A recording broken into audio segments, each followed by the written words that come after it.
Yari ang mga nagapanguna nga impormasyon sa Panay Balita. Para sa mga headlines, Mayor Jerry Treñas wala na nakibot sa pag-upod ni Baronda sa Lakas-CMD. Equipment sa soil test para sa Panay Gimaras Bridge maabot sa bunga simana. 2 patay, 2 pilason sa pangbuno sa Antique. Kagyari ang detalye sang aton mga headlines. Wala na makibot si Mayor Jerry Treñas sa pagbalihin sang iya dati nga kaalyado sa politika nga si Representative Julian Jamjam Baronda nga nagupod sa Lakas Christian Muslim Democrats o kon Lakas-CMD sang Mayo 7. Politics is the art of the possible. Let us see what is possible. Amugi din sa live. Suno pa kay Treñas.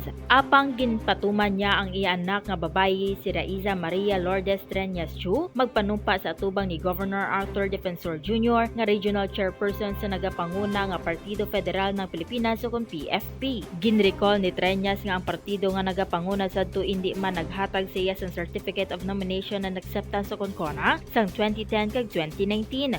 Sa iya ginhiwat nga press briefing ginubra ni Governor Defensor nga magulat sa mga national nga leader sang partido agud gabayan kung paano ang impluwensya sang pag-alsak kay Lakas-CMD sa local party dynamics. Ginareferya ang mga resulta sang pag-abi-abi ni Treñas Chu sa PFP pagkatapos ang bag-o nga pagbalhin ni Baronda sa Lakas-CMD. Sang nagligad, nagsiling ang mayor nga ipasulod niya ang iya anak nga babayi sa pagka-congresswoman. Si Baronda, isa ka anay miyembro sa National Unity Party o kon NUP, nagbalhin sa Lakas-CMD 2 ka bulan pagkatapos nila ni Mayor Treñas matapos ang ila political nga alyansa.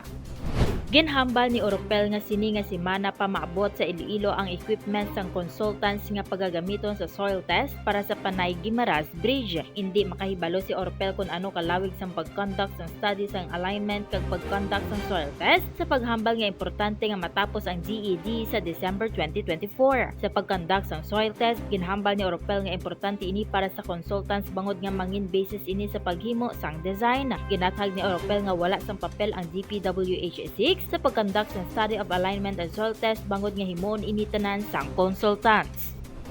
2 ang patay samtang 2 ang pilason matapos nga ginpangbuno sang isa ka lalaki sa barak sang ginaubra nga new government center sang Antique Provincial Government sa Barangay Supa, Banwa sang San Jose de Buenavista, Antique. Banta alas 10:25 sang gabi nagligad nga Domingo, May 12. Dead on arrival sa Angel Salazar Memorial General Hospital o kon ASMGH ang mga biktima nga Sunday Ernesto Lumingob E. Mosep, 43, residente sang Barangay Disob, Sindangan, Zamboanga del Norte, kag Gerson Casinilio, 25, kag residente sang Barangay del Carmen, Yuson, Masbate. Ang duwa lunsay nga nakaagom sang madamo nga samad sa lawas tugas ang pagkabuno. Padayon naman nga ginabulong sa ASMGH ang 2 ka iban pa nga mga biktima nga Sanday Anthony Joy Lamila E. Libalib, 33 anyos, kag residente sang Barangay Hayubo, Lambunaw, Iloilo, kag Dante Lumingob E. Mosep, 23, kag residente sang Barangay Disod, Sindangan, Zamboanga del Norte nga lunsay nakaagom sang samad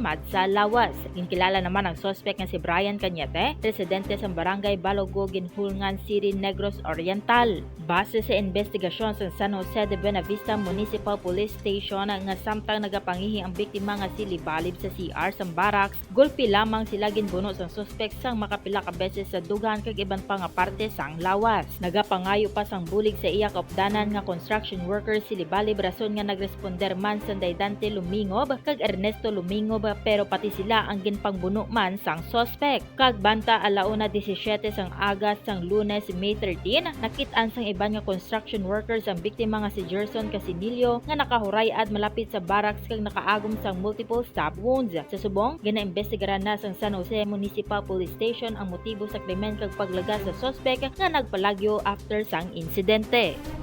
Kagamoyadto ang mga dagko nga balita nga aton natipon. Ini ang inyo ka-PN, Mai Ladiao para sa Panay Balita. For more stories, check our website www.panaynews.net. Follow us on Facebook, Instagram, and Twitter, and subscribe to our YouTube channel.